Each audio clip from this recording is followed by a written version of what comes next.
In the autumn of 1937, deep within the unexplored reaches of the Carpathian foothills, a single, faded photographic plate was discovered, depicting three individuals seemingly captured in a moment of tranquil reflection.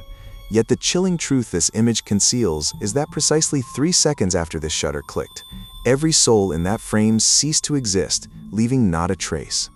This isn't a story from a pulp fiction novel, nor a campfire ghost tale.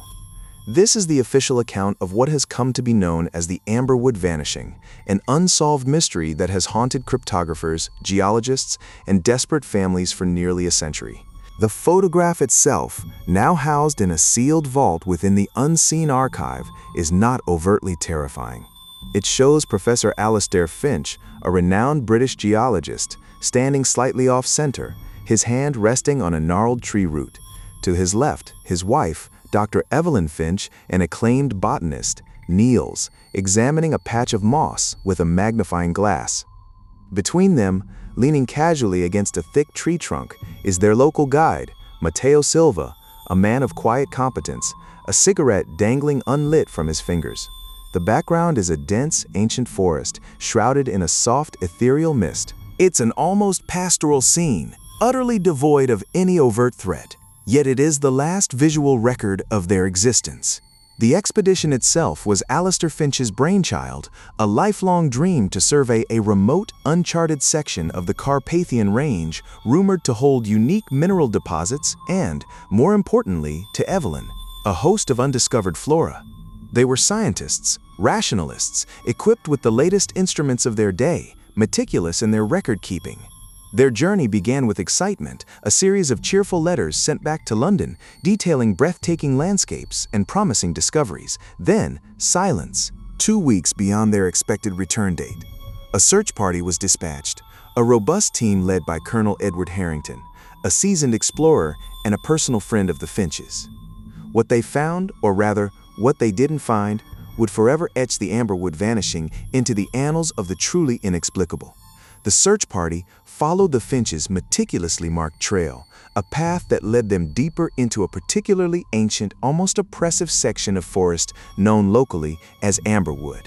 This was a place whispered about in hushed tones by the villagers, a place where compasses reportedly spun erratically and shadows seemed to move with a life of their own. Harrington, a man of science himself, dismissed these as superstitious nonsense. He was looking for a logical explanation, an accident, a fall, perhaps an encounter with local wildlife or, more grimly, bandits. Yet, as they pressed on, an unsettling stillness permeated the air. No birds sang. The rustle of leaves was conspicuously absent. It was Mateo Silva's abandoned camera, lying on a mossy rock, that first confirmed the search party was on the right track. It was a sturdy German-made model, its leather casing still intact, though a fine layer of dew covered its metallic surfaces. Colonel Harrington, with a growing sense of dread, carefully retrieved it. The film inside was exposed, but the mechanism appeared functional. Back at base camp, with nervous anticipation, the local photographic expert developed the roll. Frame after frame showed the progression of the expedition. Evelyn meticulously cataloging plants, Alastair chipping away at rock faces, Mateo expertly navigating treacherous terrain, and then the final frame. The one we now know as the Amberwood photograph. At first glance, it was just another candid shot, a moment of respite. But Harrington, knowing it was the last image, studied it with a forensic intensity. He noticed the timestamp, faintly visible on the bottom right corner of the developed print, 14/17/74. This was the precise moment the shutter clicked. The logs left by the Finches indicated they had planned to break for lunch around 2 p.m. that day, just shy of a kilometer from where the camera was found. The position of the sun in the photograph corroborated this mid-afternoon timing. Everything seemed ordinary, mundane even, until the chilling reality set in. If this photo was taken, where were the photographers? And more importantly, where were the subjects? The search intensified. Every inch of that forest within a 5-mile radius of the camera was scoured. Dogs, horses, and dozens of men combed the dense undergrowth. They found Alastair Finch's geological hammer neatly placed beside a partially examined rock sample. Evelyn's field guide lay open, face down, near a rare orchid.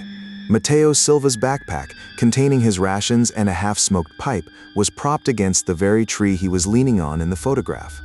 It was as if they had simply stepped out of the frame, expecting to return in moments but had never done so. There was no struggle, no overturned earth, no blood, no torn clothing. Just an eerie, absolute void where 3 lives had been just seconds before. This is where the term 3 seconds before became horrifyingly literal. The camera was found with its tripod collapsed, leaning against the rock. Mateo, known for his meticulousness, would never have left it like that, nor would he have walked away from his unsmoked cigarette. It suggests an instantaneous event. One moment, they were there, alive, breathing, captured forever in emulsion. The next, they were gone. What kind of phenomenon operates with such surgical precision, leaving behind every personal effect, yet taking the people themselves? What force could wipe out 3 adult individuals, 2 of whom were seasoned outdoorsmen, in the blink of an eye? The local villagers, already wary of Amberwood, offered their own chilling explanation. They spoke of the Whispering Veil, an ancient malevolent entity said to occasionally draw people into its mists, never to return. Colonel Harrington, for all his scientific skepticism, found himself unnerved by the conviction in their voices, and even more so by the physical evidence, or profound lack thereof. The lack of struggle, the pristine condition of their belongings, the utter absence of a single biological trace, began to erode his logical framework. He was forced to confront the possibility that some things simply defied conventional understanding. Decades later, the Amberwood photograph was subjected to advanced analysis. Digital enhancement techniques unavailable in 1937 were applied, and that's when the true unsettling detail emerged, a detail almost impossible to discern with the naked eye on the original faded plate. In the deepest shadows of the forest background, barely visible behind Mateo Silva's right shoulder, a faint ethereal shimmer could be detected. It wasn't a trick of light or a lens flare. It appeared to be a distortion in the very fabric of the image itself, a ripple or a flicker that wasn't consistent with anything known to photography. It was as if the air itself was momentarily unstable. This faint anomaly, this impossible visual echo, is what transformed the Amberwood Vanishing from a tragic disappearance into a profound mystery that still torments researchers. Could this shimmer be a clue, a visual signature of whatever phenomenon occurred? It's a tantalizing, almost infuriating detail because it offers a glimpse, but no answer. It raises more questions than it solves. What exactly does such a distortion signify? A localized energy field? A temporal anomaly? Or something far more esoteric, a fleeting portal to another dimension? The archives contain theories, ranging from the plausible to the outright fantastical, each attempting to grapple with this impossible photograph. One prominent theory posited by Dr. Aris Thorne, a theoretical physicist in the 1970s, suggested a highly localized, temporary rupture in space-time. He theorized that if such an event occurred, it would be almost instantaneous, drawing anything within its immediate vicinity into an unknown continuum, leaving behind no physical trace or even residual energy. His equations, complex and controversial, indicated that such a rupture might manifest as a transient visual distortion, precisely what the enhanced photograph seemed to reveal.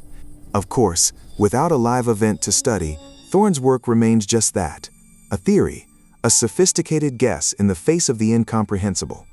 But what if it wasn't a scientific anomaly, but something more intentional, something biological, yet utterly alien to our understanding?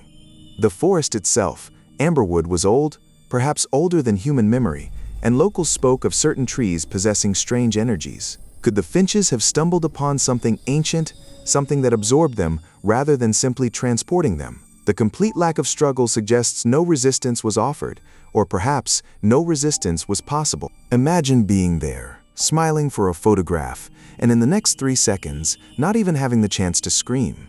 That chilling thought is what keeps this case alive in the unseen archive. The psychological impact on Colonel Harrington was profound.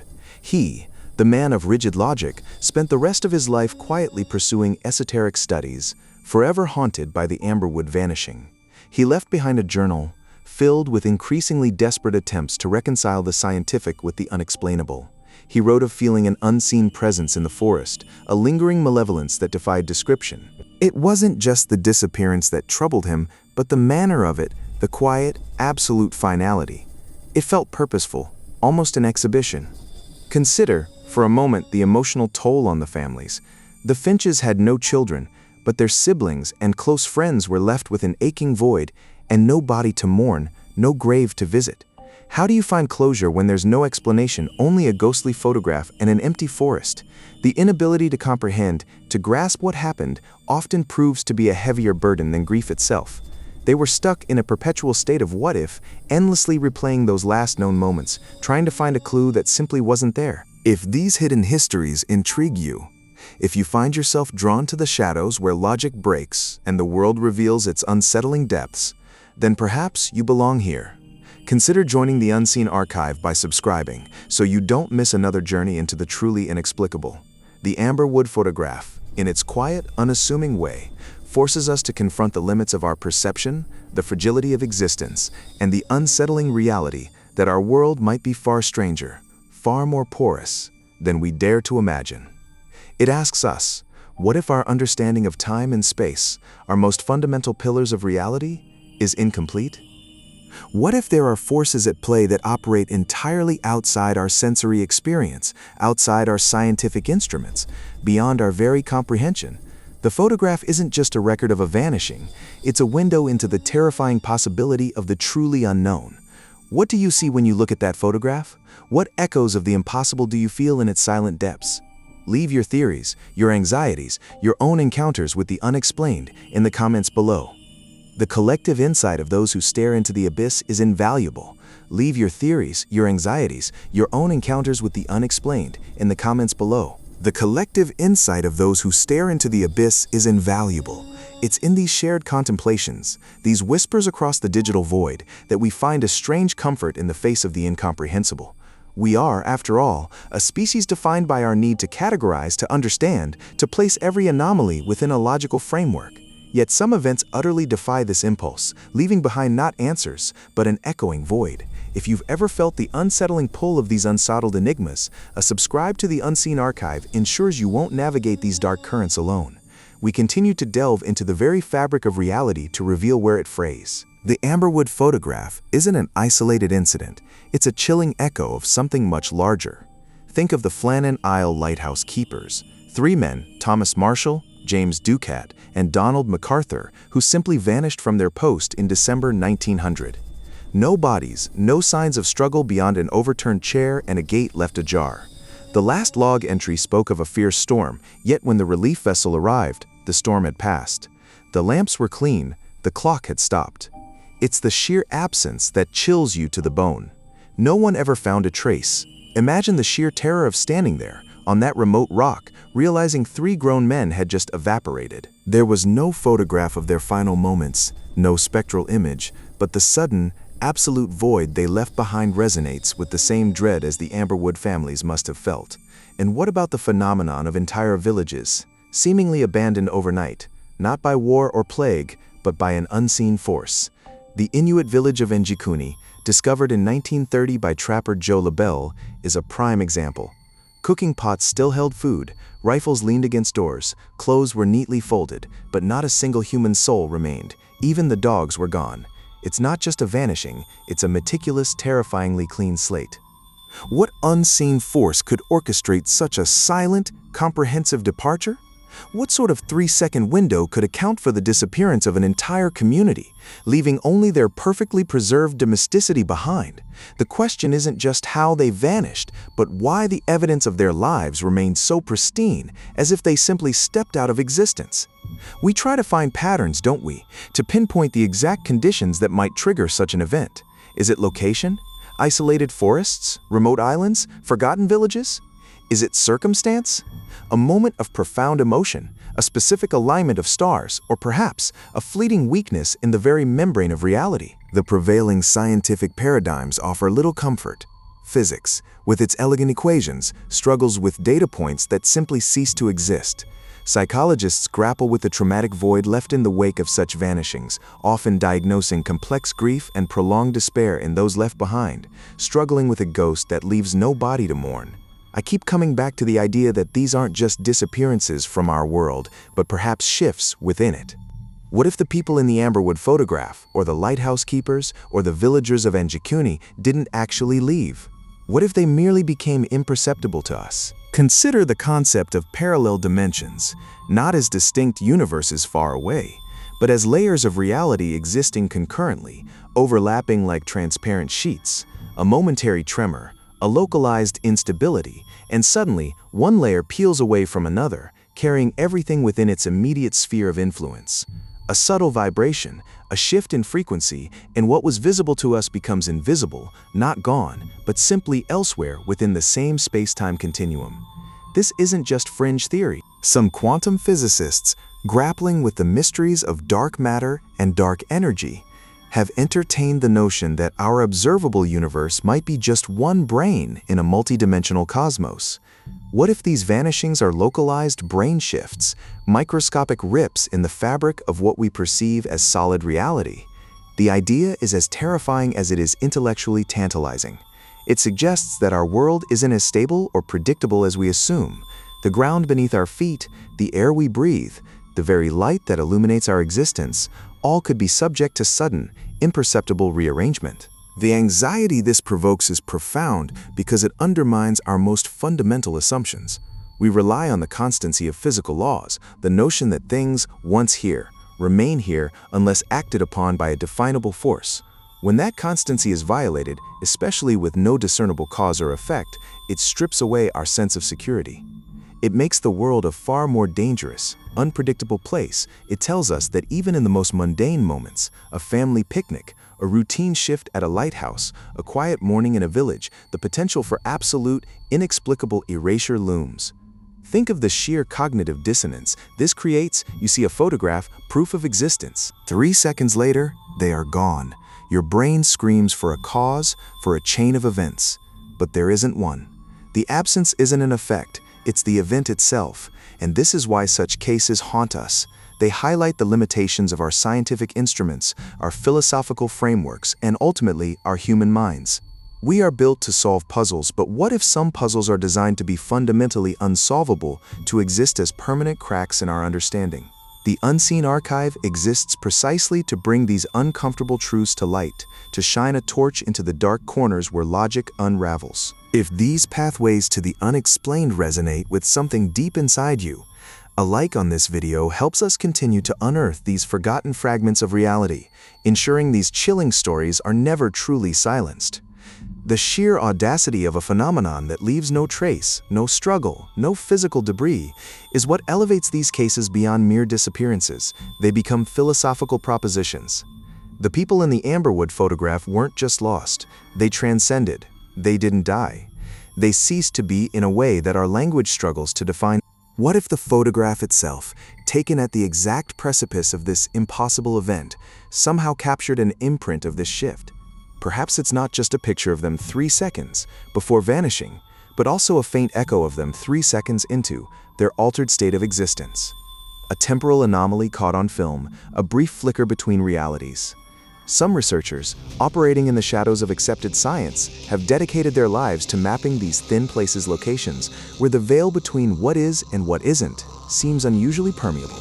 They look for recurring geographical markers, unusual magnetic fields, or even anecdotal reports of strange atmospheric conditions preceding such events. The Amberwood forest, by all accounts, was an unremarkable patch of woodland, yet perhaps its very ordinariness was a facade. What if the specific coordinates of that family picnic aligned for a fleeting moment, with a confluence of unknown energies, a momentary weakness in the very fabric of our perceived reality?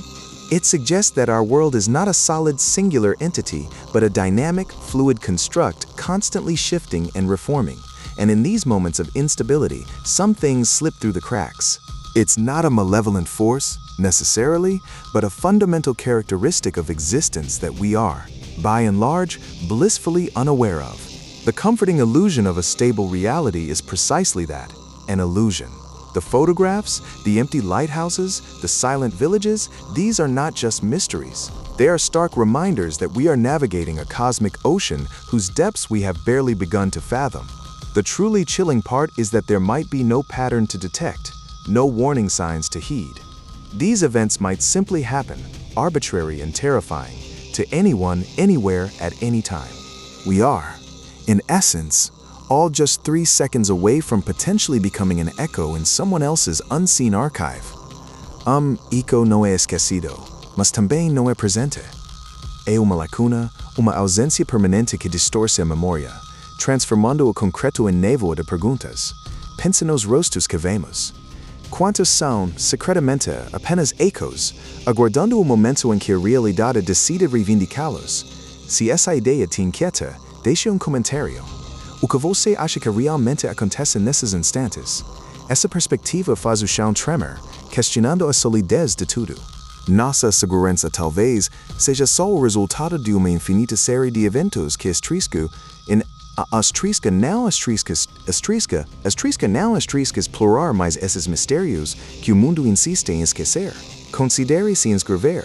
No The Unseen Archive, desvendamos os arquivos mais perturbadores, buscando padrões onde outros veem apenas caos. The Amberwood Vanishing is not just a historical curiosity, it's a philosophical dilemma wrapped in a chilling mystery. It challenges the very notion of a predictable universe. For Alastair and Evelyn Finch, and Mateo Silva, their last moment was captured for eternity, a serene image masking an unthinkable transition. They were there, then they weren't. 3 seconds. That's all it took for 3 lives to become nothing but an unsolved entry in a dusty secret file. And the photograph remains a silent, haunting testament to a moment when the world simply opened up and swallowed 3 souls whole, leaving behind only questions and the faint, unsettling shimmer of an event that should never have happened. Perhaps the real mystery isn't just what happened, but why we are so compelled to keep searching for answers in these fragmented glimpses of the unknown. Why do these stories, these whispers from the edges of reality, resonate so deeply within us? It speaks to a primal fear, doesn't it? The fear of the sudden, the inexplicable, the utterly uncontrollable. The photograph reminds us that beneath the veneer of our ordered lives, the truly bizarre patiently waits. It waits in the deep woods, in the high mountains, and sometimes it even waits for 3 seconds in a picture. And for those 3 souls, those final 3 seconds were an eternity.